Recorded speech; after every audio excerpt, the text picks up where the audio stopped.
everyone, and welcome to a Total War Saga Troy. Before we get into the video today, I would like to say thank you to Creative Assembly for giving me early access to the game. Today we'll be starting a new Let's Play of Aeneas, Lord of Dardania. Aeneas is one of the most renowned sword fighters of all the Trojan warriors, second only to Hector himself. He is the first cousin Priam, father to Hector and Paris of Troy, and 48 other children apparently. Aeneas' special abilities are Divine Omens and Stygian Voices.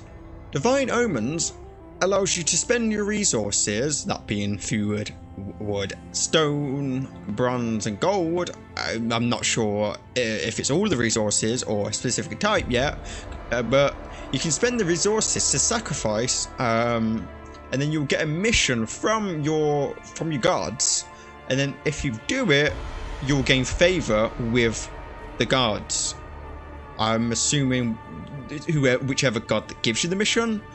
I have not got properly into this currently. I've only had a quick look-see doodle. Stygian Voices, you can have conversations with the dead heroes.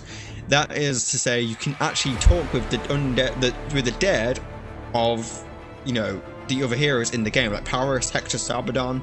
If they die in the campaign, you can talk to them too, as well as, you know, other ones. I can't recall some. I think there's Heracles and such, but I'm not sure. But we'll get into that when we get into the video. The recommended playstyle is a lot of light infantry with Aeneas, you know, just charging your light infantry and then back them up with your heavy spears, swords and the like. So he is the son of Anchises, I guess. I don't know, I'm butchering so hard, okay, I'm not sure. I'm sure someone can let me know how you pronounce Anchises, I guess. I'm not sure. And Aphrodite.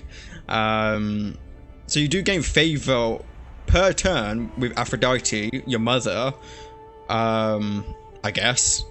And you get a reduction to your upkeep cost of your light infantry units, which is very good for Aeneas. His unique faction units are the Dardanian Chargers. These are heavy two-handed club infantry who, as you expect, have a charger, like a bonus to charges, great melee, and they have a special missile weapon. I'm not sure what this is. It's probably some javelins, maybe. I don't know. Maybe it's unique to them. I can't yet see.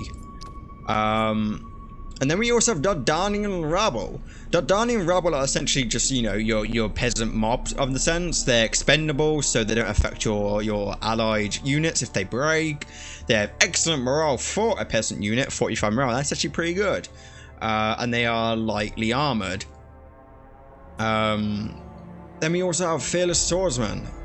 They're a sword and shield unit, heavy sword and shield unit. They have a bonus towards flanking enemy units, it seems. They are shielded, of course, and they have a special missile weapon too. So a couple of the Aeneas' units have a special missile weapon. So I'm very curious to what this does. We also have the Dardanian Defenders. This is a heavy club and shield infantry unit which has great defense, or excellent defense, shall I say, good attack, as well as the special missile unit. Why does everyone have a special missile weapon? I need to know. I need to know what this is. And then we have the Dardanian Mob. These are your other standard infantry, peasant infantry unit. They are light spear infantry unit, excellent morale, shielded, and they're also expendable. So they're just the shielded variant of the Rabble, but the Rabble have more attack, charge values and such, whereas the Dardanian Mob has more defense. I believe, yes, and the Aeneas here cannot recruit defender like heroes. I assume that all the people have some sort of restriction on the heroes.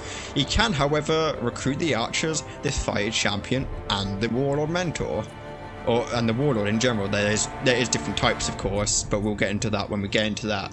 The victory conditions, however, are the total war victory, which is defeat your first antagonist faction, occupy, raise or sack 100 different settlements, Control the following 3 settlements either by direct ownership or through vassals and military allies: Troy, Marcini, and Knossos. Okay, so how are we going to get Troy? We'll have to see how we're going to get Troy. Maybe, I'm not sure, because we're not allied, I guess, at the start, but we don't really want to mess with our cousins, I guess. Maybe I'm missing something, I'm not sure. And then the Homeric victory is the complete all of the steps of your hero's epic mission change. Current progress, there's 11 of them. Okay, and make sure the following factions are destroyed or confederated: Sparta or Marcini. Have at least 300 favor with Aphrodite, Apollo, Ares, Athena, Hera, Poseidon, and Zeus. Alright, so a lot of gods to have at least 300 favor with, because that's quite high. That's like the max, I think. I'm not 100% sure on that though. We are probably going to be we are going to be playing a veteran, and veteran is very hard, essentially, I believe. Like, you do have your legendary hard, normal, easy. We are going to be playing a veteran, so very hard, very hard. I'm not sure how this is going to go, because this is my first time probably to get playing it. Minimal advisor, yep, everything else. So yes. So that's all for this intro, and I shall see you on the campaign map. Brother, I can fight! Go. Seek shelter. There'll be plenty of fighting ahead.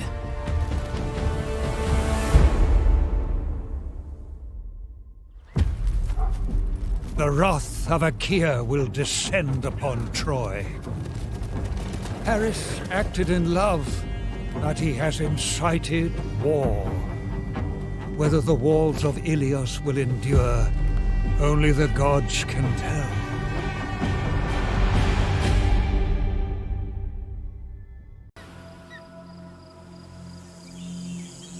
Paris of Troy must pay! O great-hearted Aeneas, your cousin Hector is King Priam's eldest son and Troy's greatest warrior. He is well aware of the danger coming from the west. Brother, your foolish passion has doomed us. Fear not, noble cousins. I stand with you. Recent incursions from the Aeolians devastated Erisbe. You are now at war with King Merops. Look to the northern bank of the Hellespont. The hostile Chersonesos seek control of this strategically vital peninsula. Beside the sacred springs of Scamandros, your cousin Hector rules wisely in the name of King Priam. His brother Paris rules from a well-built city overlooking the Aegean. In the Western Isles, another of Troy's princes, god-touched Troilos, protects the coast from hostile incursions to aid all seafarers. Secure your holdings, then aid your cousins against the coming Achaean storm.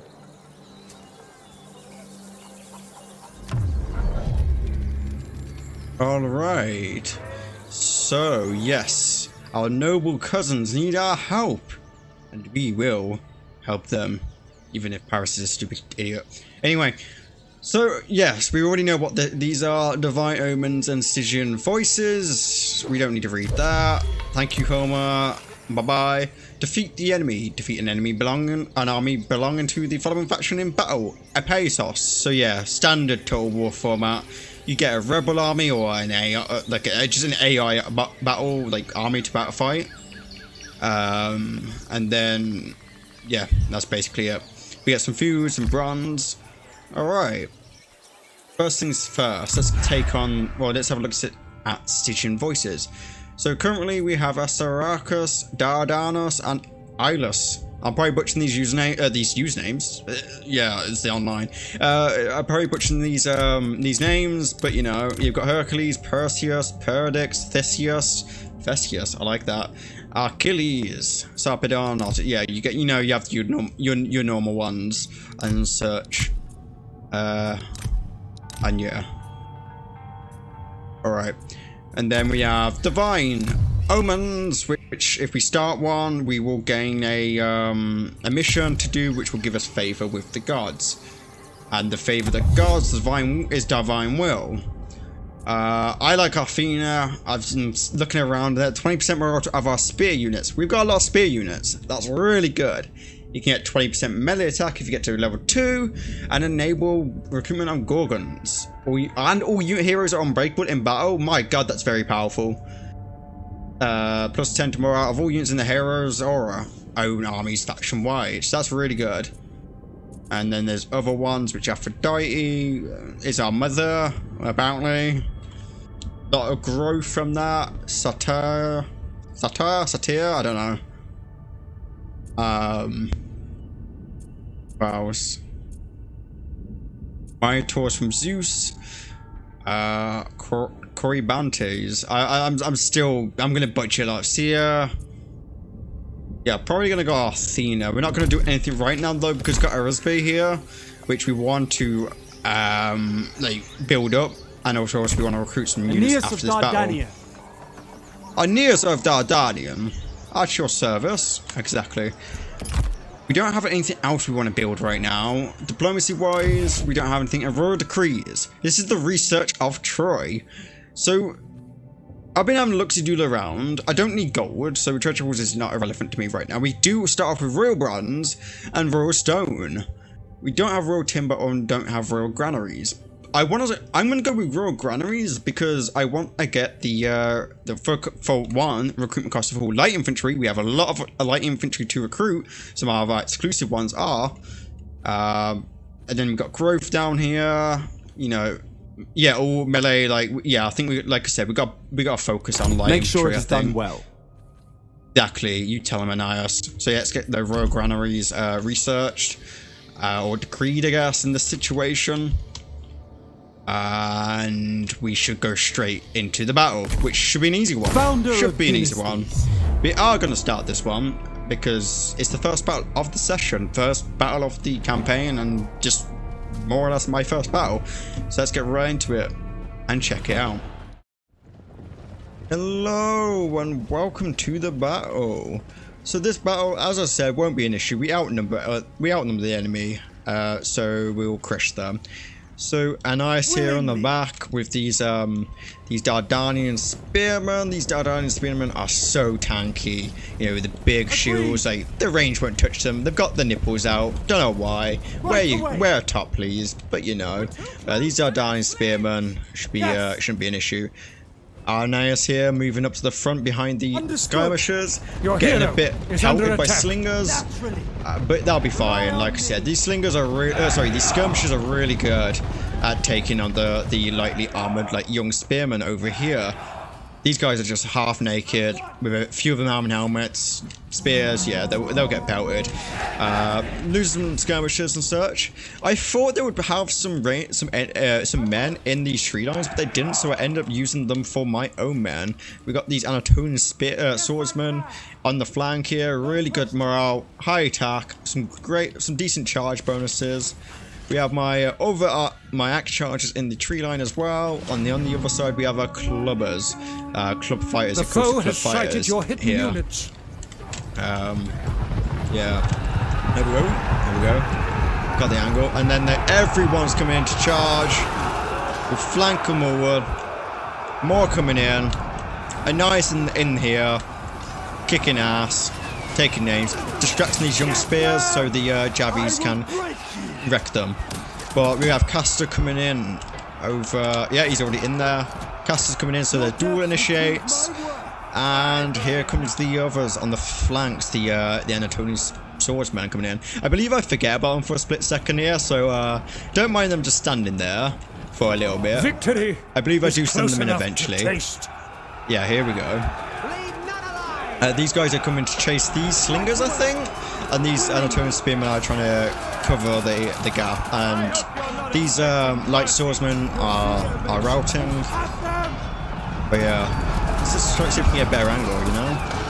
Oh, everyone's routed already. See, this is how fast the battle is. This is how fast the battle is. Already routed. Run back to your mothers! Yes, I mean, That was certainly quick. Honestly, these young spearmen are going to get wrecked. You have Castor and Anatias, or Anatias? Aeneas, sorry, Aeneas is his name. Fighting there, doing a duel. But yeah, I completely forgot though that I have a swordsman unit chasing down these slingers, and I believe these like swordsmen come back, but I completely forget or don't notice it, so that do get to my range. These swordsmen are very fast with their, I mean, they're 34 now, but they're in trees, which slow them down. So they do get to my javies. They're not as fast as my javies, so I do get them away. Most of my army is honestly at this point, yeah, just waiting. I thought that I sent these chargers chasing down these young spears, but I didn't. Apparently I didn't. I misclicked. I must have just moved them there into position. So I was sending these. Foes. Thank you, Homer. I was going to send in these Anatolian swordsmen, but then I realized they came back, so I chose to just hold my ground. And here we go. The swordsmen have came back, but I do eventually react. Here we go. I do react on the I send the Dardanian spearmen and the coastal boys, the fighters after them, or just the spears. Yeah, so they will break fast enough. I apparently sent some more club fighters to chase down these slingers because they were being annoying. And yeah, these fights won't be too much of an issue. Yeah, these axe chargers will have no issues against this young spearman. As well as the Anto spearman will wreck these young spearmen. One of your units has no more ammunition. And everyone's routed at this point, so yeah, it's honestly just a matter of the breaking the enemy general, which is going so far fairly well. But yeah, let's see who wins this. Aeneas should have the advantage. He is supposedly the renowned swordsman of Troy, or second to only to Hector himself. So, you know, shouldn't have an issue with Castor. Whoever Castor is. Some random guy, I guess. I pity you? Ah, well. Yeah. Just chasing off the remnants of the army. These slingers are still being a nuisance. Just chasing them away with my superior numbers. And he has now got the Aristai, or however you pronounce that. So it's essentially a massive, like, ultimate ability that makes you unbreakable, stops you from losing stamina, and increases your melee attack and armor by 20 and 30% respectively. Also gives you 25% healed health per second, which really was annoying, but it looks like he's about to break. Yeah, it looks like he's about to break. Yeah, he routed, and that's the battle done. So yeah, we'll see you on the campaign map. So most of our units, sorry about that. Most of our units are fairly well, to be honest. Like, it was a mop up though. Like, we outnumbered them by a lot, so of course we were gonna win.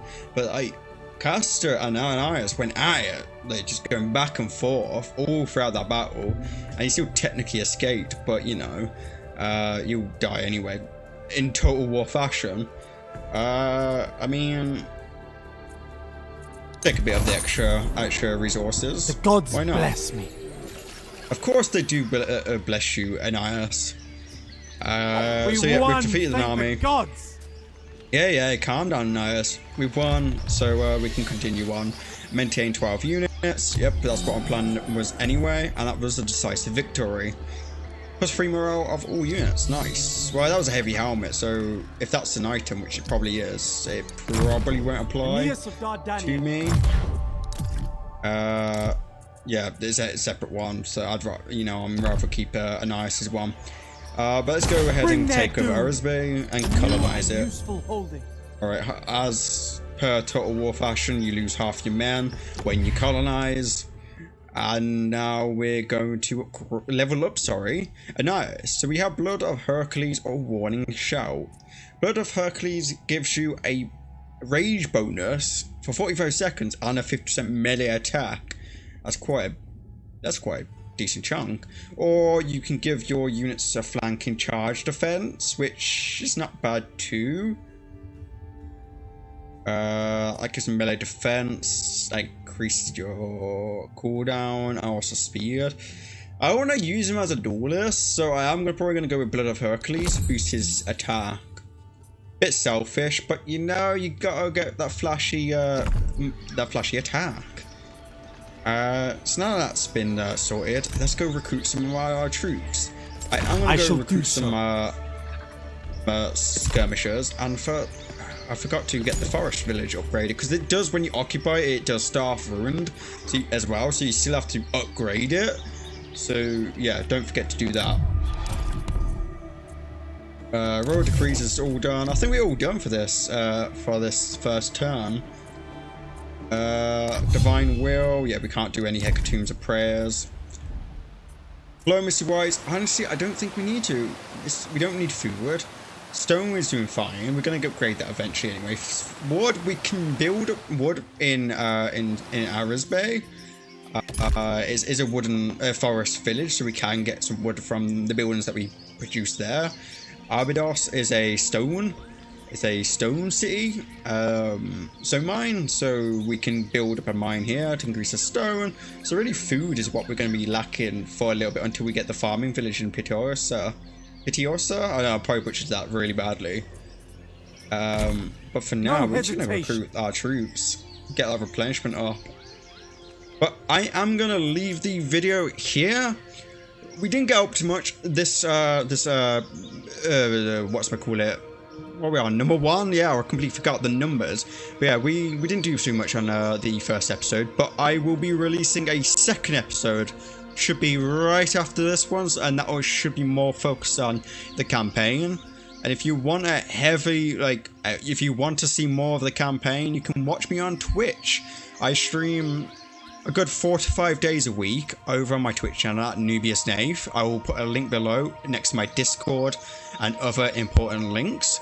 And yeah, so you can watch me stream from Troy on Monday. So when this video comes out, it'll be on a Monday. So I'll be probably streaming around the time these videos come out. So yeah, definitely check out the link below if you want to see me play more Troy. But yeah, I think that's all for today. So I will say goodbye.